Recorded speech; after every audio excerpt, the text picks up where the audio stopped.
Hey, what's up, everybody? It's your boy H Money again. This time, I just want to share a story with you about my best friend who would become my brother in life in so many ways. I just want to talk about how I fully believe that God brought us together due to the circumstances of how we met, due to the fact that we were both would end up fighting serious illnesses side by side. If anybody real quick is watching my other videos, you know I have an illness that I've been dealing with most of my life. I have had problems with abdominal adhesions that have caused me to have several surgeries for small bowel obstructions. I've had several small bowel resections and have a lot of symptoms and issues that I deal with on a day-to-day basis because of that. And then my friend would later have a battle with an illness of his own, and we were able to be there for each other. Plus also just how close relationship we formed in such a short time. I totally believe God brought us together and put us in each other's lives. You have to go to how we met. I just got hired by a large communications company to be a repair tech. I'd be repairing telephone lines, internet lines, in residential homes and businesses. You have to do some in-the-field training, and I was hired to train with a guy. And I was with him for that first week. Was really having a hard time learning from him. He was using, he had been there a lot of years, so he was using a lot of lingo and terminology that, for me, I was like, if you just wanted me to cut the wire, why didn't you just say cut the wire, that type of thing. So it just wasn't clicking with him. And my second week of work, our boss called him around lunchtime and said that there was somebody from corporate was wanting to have a half-day riding with the technician. And the guy that I was with was my boss's go-to guy for that sort of thing. But there's only room for 2 people in those trucks, so they had to find somebody else for me to ride with. So on the crew that I'm on, it's only like 20 guys, and just so happened to be the closest person was my friend. Now, let me tell you a little bit about my friend real quick. His name is Bobby Flaherty. His friends and family know him as Bobby. The guys on the crew called him Boston because he was from Boston, and I hadn't met him yet to this point because he was home-based. There was like 20 guys on the crew. A handful of them were home-based, but they drove their trucks home, so they really didn't check in at the garage in the morning. So I hadn't met him yet. A lot of other guys had been trying to kind of give me the lay of the land, so to speak, and had warned me about him, saying, hey, when you meet Boston, watch out for him. He's kind of loud, obnoxious, and in your face, and this kind of thing, or whatever. But, I never judge anybody based on what anybody else says, so I really didn't listen to it. But I was surprised at how much a group of grown men gossip that way, but, whatever. So Bobby's the one that's the closest by, and he comes to pick me up. And we hit it off instantly. That personality everybody was warning me about was really identical to mine, and it wasn't rudeness, it was just that Boston swagger. Anybody from Boston, So, what seemed in the face of these other guys was just fun to me, and I think we clicked instantly. And I think what he loved about me instantly was that I matched his energy. See, now I'm quiet if I don't know you, but once I get to know you and I see that you have that same personality as mine, hey, I open up. And he loved the fact that I matched his energy and I never backed down, and I would give it right back to him. The best way I could explain our relationship right off the bat was kind of like if you've ever watched ESPN's First Take with Stephen A. Smith and Skip Bayless. That was me and him. It might look like we fighting like cats and dogs, but, we're really best of friends. And that's kind of how we hit it off immediately. So I was with him that half of the day, and I learned more from him in half a day than I did the whole week with the other guy because, right off the bat, I can relate to him personality-wise, and he knew how to teach the job to somebody who hadn't been doing it forever. So the next day I asked my boss, hey, I learned with Bobby a lot easier. Is it okay if I train with him instead? And he agreed to it. And see, I know God was working here because, any other guy would have been closer at that moment, and I would end up riding with them. I would have probably still been training with the original trainer, and I would have met Bobby eventually, but I would have never got as close as I would the way you get close to somebody when you're sitting in a car with them all day, every day. So I know God was working there. So now I told you a little bit about my illness. So this is late 2007 that I get hired for the job. And previously in 2006, I had back-to-back surgeries, and one of them was a extensive small bowel resection. So I had really been dealing with a lot of issues from that, trying to recover. And I had actually lost my previous job due to my illness. But here I am. I get this job. This is a huge opportunity. So I'm determined that I've got to beat this, ignore my illness, my symptoms, and get through this. And I got to at least make it through my probationary period, get some benefits so that, then I can deal with it. Because I kind of felt at the time I knew surgery was coming. And now that first week that I was working with the other guy, I really tried to hide my symptoms. I didn't want anybody to be aware that I was sick because, I was afraid of losing my job. The way me and Bobby hit it off so quickly, I decided to confide in him because, hey, I'm going to be riding with this guy every day, and eventually he's going to catch on that something's wrong, especially with, with my issues. One of the biggest issues was chronic diarrhea, so I'm in the restroom for hours at a time, almost all day sometimes. So I had to let him know. And he was very understanding, very concerned about it, very interested. And, he told me, you know what, I'm here for you, man. And I told him I need to get through my probationary period. And he vowed right there, I'm going to see you through. I got your back. And I think that any other tech probably would have told my boss right away, that, hey, this guy's sick. He's in the restroom all the time. I mean, Bobby covered for me in so many ways. There was days where I was so worn out from being in the ER the previous night or whatever that he would go do a job while I slept in the truck, and he covered for me.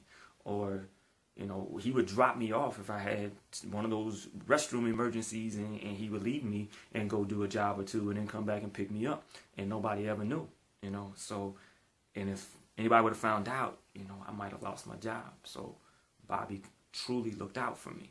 And, just a little side note here, he gave me a nickname due to all my restroom trips. Anybody, if you know the rapper Eminem, and his nickname is Slim Shady, well, my nickname became Slim Shitty. And since there's not really a name for my illness, he decided to name it Slim Shittyitis. So I was Slim Shitty. Excuse my language, people, but hey, gotta tell it how it was. Slim Shitty, and I had Slim Shittyitis. And he used to always joke around it, the more he rides with me, he's going to end up catching Slim Shittyitis. And, it was just kind of funny stuff. We used to, pick at each other. But he helped me get through. And I made it.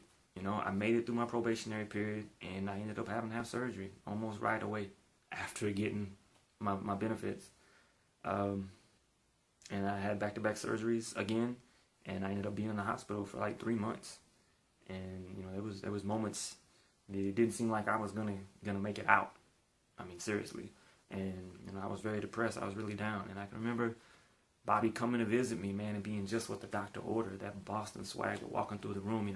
I've got tubes coming out of me, and Bobby walks through the door with a foot-long Firehouse meatball sub and a big soda, and just sits down with that big old grin on his face, eating in front of me, and I couldn't help but laugh, and of course, instead of feeling sorry for me or asking me what he's just telling me, get your ass up and let's get back to work, and it was that kind of, he knew that I needed that, he knew I was getting from family and friends, people consoling me and trying to be there for me and worried about me, so I didn't need to hear that from anybody else. And I was so thankful that I had him there.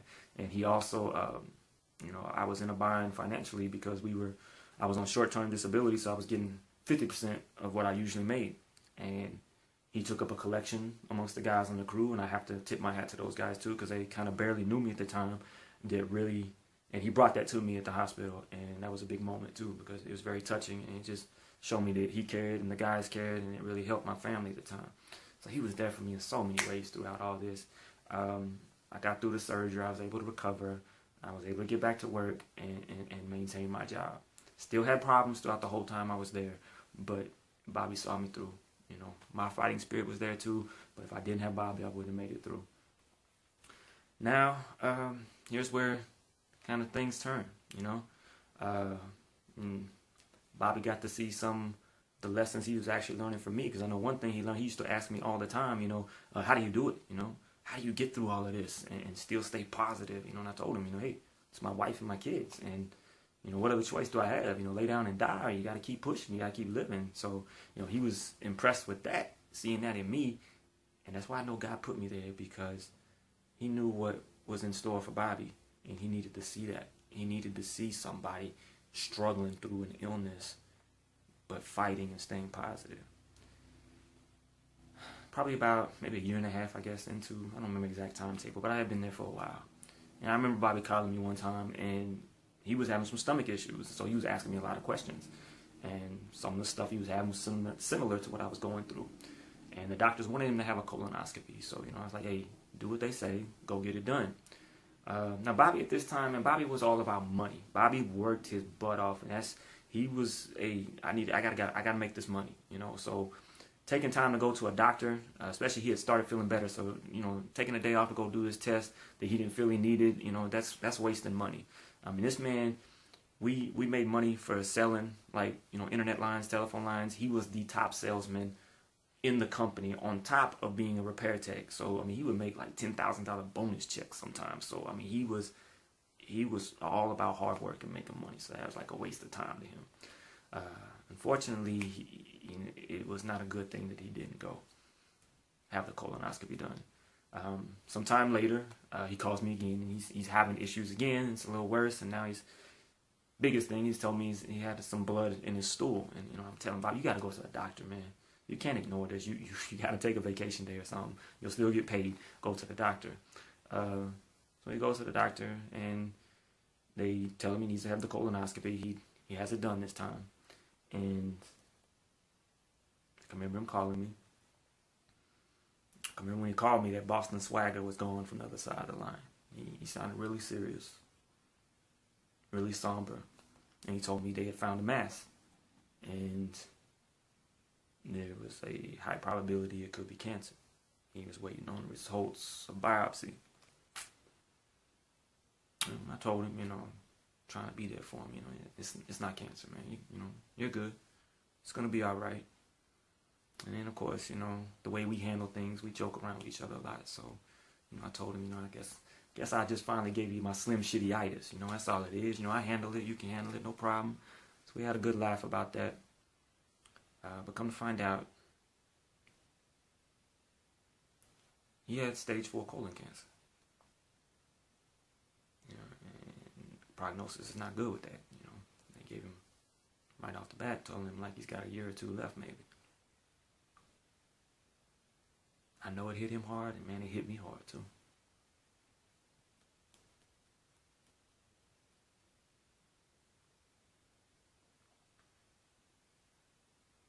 I can remember, Bobby was Catholic.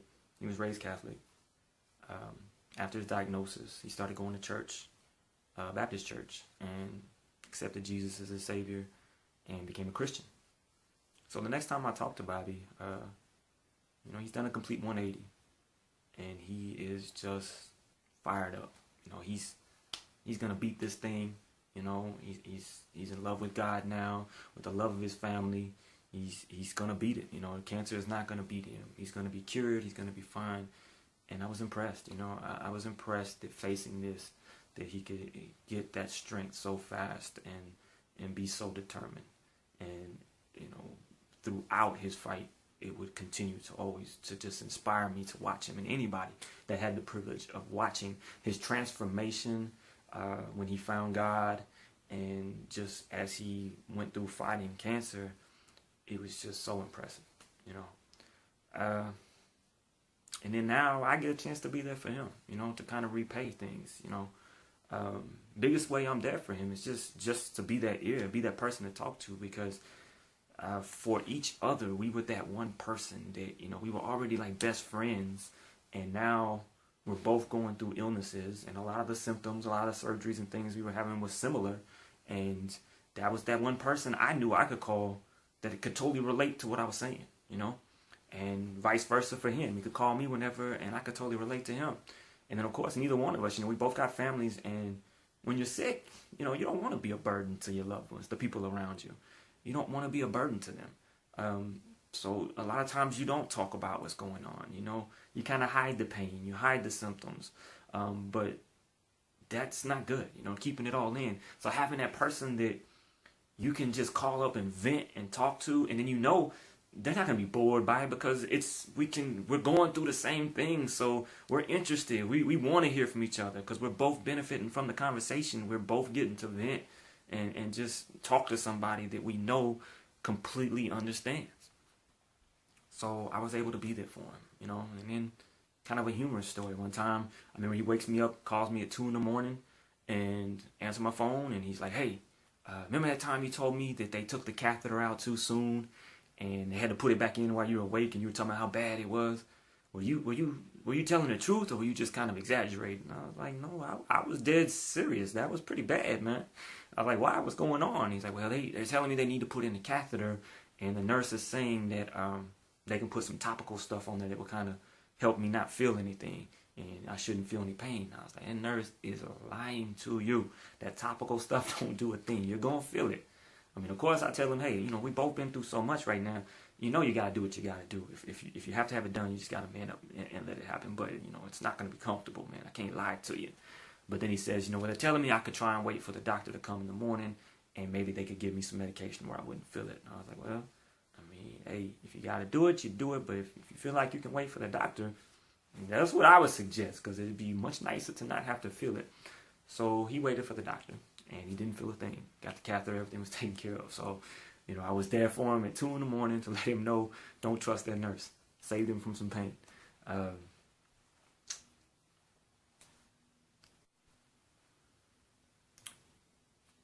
So yeah, you know, I was there for him whenever I go see him. Another way, you know, we were there for each other. It was important for us to learn from each other, I think. Like I said, when I first met him, he was all about the money, working overtime. And so when I first started working, he's like, "Hey, you know, sign up for this overtime, you know, get this money."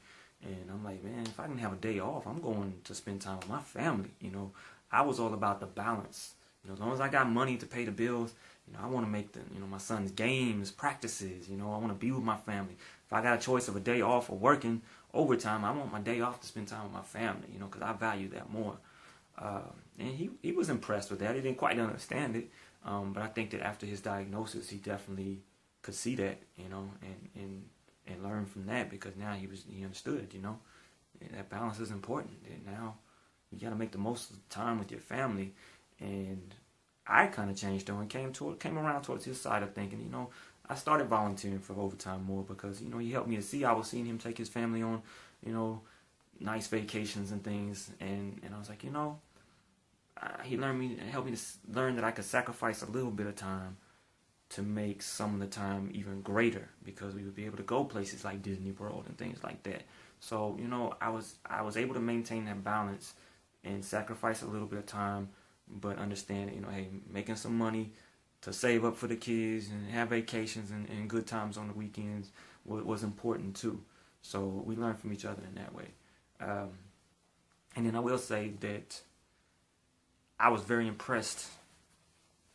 See, at our job, to keep our benefits, you have to maintain a certain amount of hours each little quarter or something like that. I don't know exactly how it works.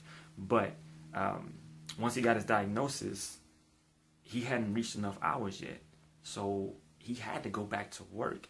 And this dude he used his vacation to where he would take a half a day vacation and go work a half a day after doing chemo. So he would have a vacation, half day, go do his chemo, and then go work. And I was like, "Man, are you crazy? What are you doing, man? You know, just go. You're on this, get disability, spend time with your family, man." And he explained to me, "I got to get these hours, because if I don't and I were to pass away, my family wouldn't get the benefits." And I can just remember, man, that's huge, man. You know, and you just don't understand that type of selflessness and love for your family, to just go push through that on a daily basis.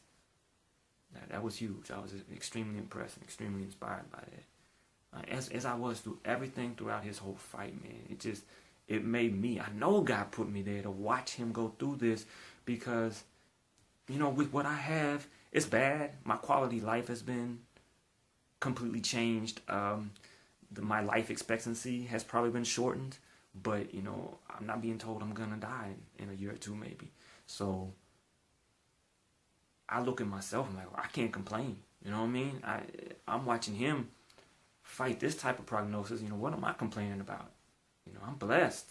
So, you know, it really renewed my spirit as far as fighting my illness and staying positive, and really inspired me. Plus, just watching his whole change, his faith in God, the way he changed in that way helped renew my faith in God. So I just, make a short story as far as that goes. Our relationship, I know God put us there, and it was huge on both sides. And we became very, very close in a short period of time. And within that short period, I've had the most life-changing experiences of love and friendship that will never go away. I'll carry them forever. So, as positive as he stayed, eventually cancer started winning.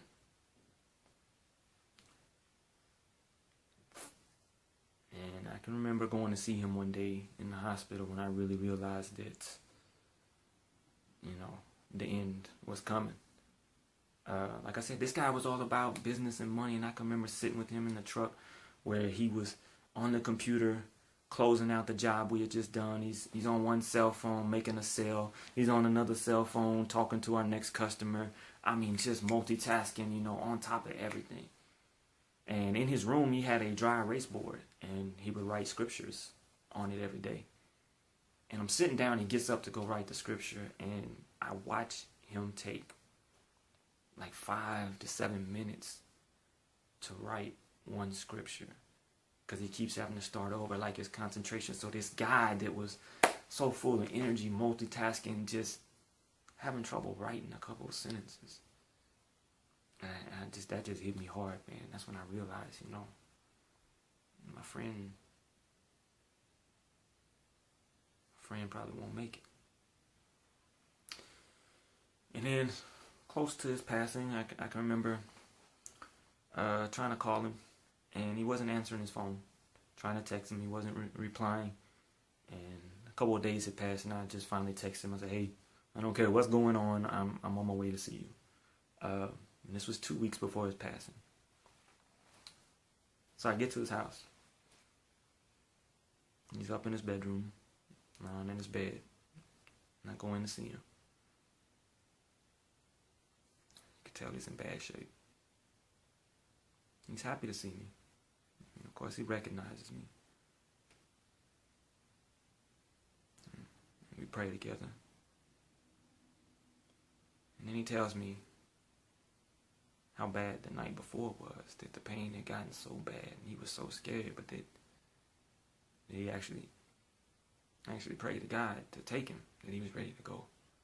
And he was telling me how scared he was of going through that another night. And man, it just weighed on my heart, trying to find the words to say to him. Just tell him I loved him. And I remember just being so hurt watching him. He's laying in his bed, and a man laying in his bed, and you see he can't find comfort laying in his bed because he's in so much pain. He was just kept tossing and turning. It was just so hard to watch. And then I remember his wife coming into the room. And as soon as I saw her, I broke down. I don't know, just something about looking at her really opened up everything. Because I knew how hard this was for her. And of course, Bobby, we're both fathers. We're both husbands.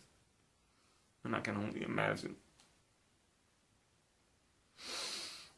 having to deal with the knowledge that I could be leaving my family behind. And I felt that when I looked at her. But she came over and she consoled me.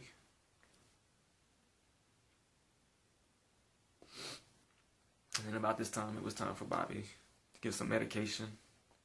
And he sat up. And he was on so much pain medication. Let me tell you, like I said, we went through a lot of the same things. We were on a lot of the same medications, and throughout everything I've been through, my body has developed a tolerance where, you know, I need more than the average person as far as medication for it to actually have an effect on me. And he was on like 3 times the amount of stuff I was on, and I know the type of pain that I was going through. So I can only imagine. I mean, he's getting all this medication and it's not helping at all. So I can only imagine what he was feeling. But at this point, he wakes up a little, and he's real cognizant now that I'm there. And I'm standing, kind of sitting on the windowsill, on the edge of the bed. And he sits up on the edge and he's facing me.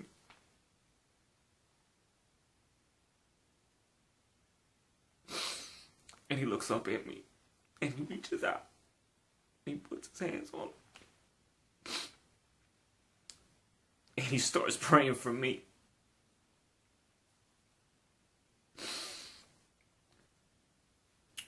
I mean, he's praying God, you know, help my friend with his illness. I mean, in a moment when nobody would fault him for crying out to God to help him. He's taking the time to pray for me. And I've never experienced that type of love and friendship before. And I'll never forget it.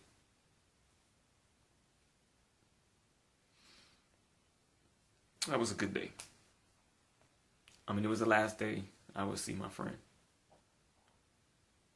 But he was still Bobby that day. There was glimpses of Bobby that came out. We still had some laughs. I spent the whole day there.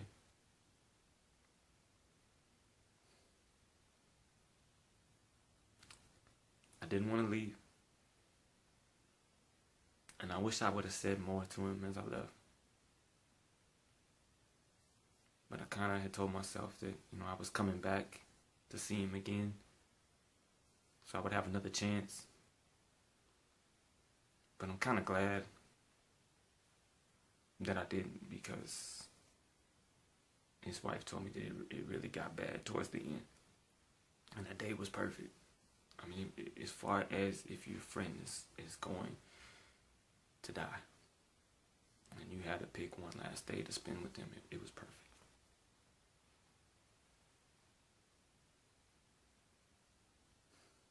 I'll never forget Robert Flaherty. He's in my heart every day. I can tell you he was a deeply religious man even before he became a Christian. As a Catholic, I can remember riding with him through the neighborhoods, and we would be in a conversation, and we'd pass a church, and dead sentence he would stop and pray and be in silence until we passed the church. And I can remember being so impressed with that. And you could tell it wasn't for show. He wasn't trying to put on a show. He was just a deeply spiritual person. He was a patriot. He loved his country. I know he served in the military. I can remember one day we're driving down the street, and all of a sudden he hits the brakes. He pulls over, jumps out the car, and I'm like, what is this fool doing?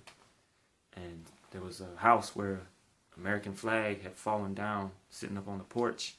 And so he goes and he's knocking on the door, but nobody's home. But he takes the time to set the flag back up. That deeply impressed me as well. I know he loved his family. I know he loved his wife. And I'm telling you, I know only the way that another man can know. And men will relate to what I'm saying. Most men don't share those kind of emotions about their wives, about their families. I mean, if they do talk about their wives, it's maybe in a derogatory fashion or sexual nature. And I'm telling you, I know he loved his wife and he loved his children. I mean, being in the car with him every day, he had a picture of his wife on the visor, and he would do one of these every day. Never fail. I would hear him on the phone with his wife, you know, expressing his love and getting on the phone with his daughter, and, you know, not being embarrassed, even though I'm right there next to him. Most men wouldn't do that, but You know, going into one of them baby talk. Hey, how's daddy's baby doing? How's daddy's baby's girl? And that was me just getting to witness that love. And it was nice to see. It was strong. So Bobby wasn't perfect, man. He had his faults like we all did. But he changed. The diagnosis changed him. And I wish he would have found out sooner. Of course, I wish he was still here. But he still had enough time to truly change. To truly find God. To strengthen his love for his family, for himself, for life. And it was a pleasure to watch. All the friends and family out there know, will agree with me, it was an inspiration to watch. And we will never forget Bobby. We will never forget the way he fought. And I'm forever changed because of it.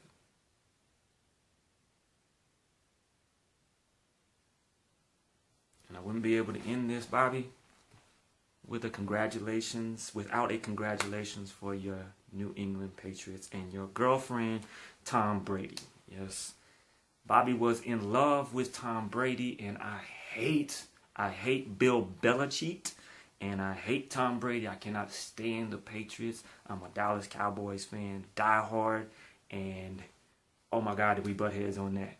And I can remember we used to joke before his diagnosis. We would have conversations, and one day he asked me, he said, okay, if I were to die, would you wear a Tom Brady jersey at my funeral? And I was like, hell no, I'm never putting on a Tom Brady jersey. And he knows I did. Because I spoke at his funeral.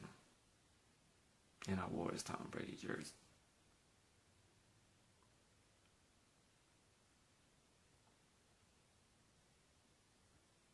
As much as I hate that team, I was happy to wear it, Bobby.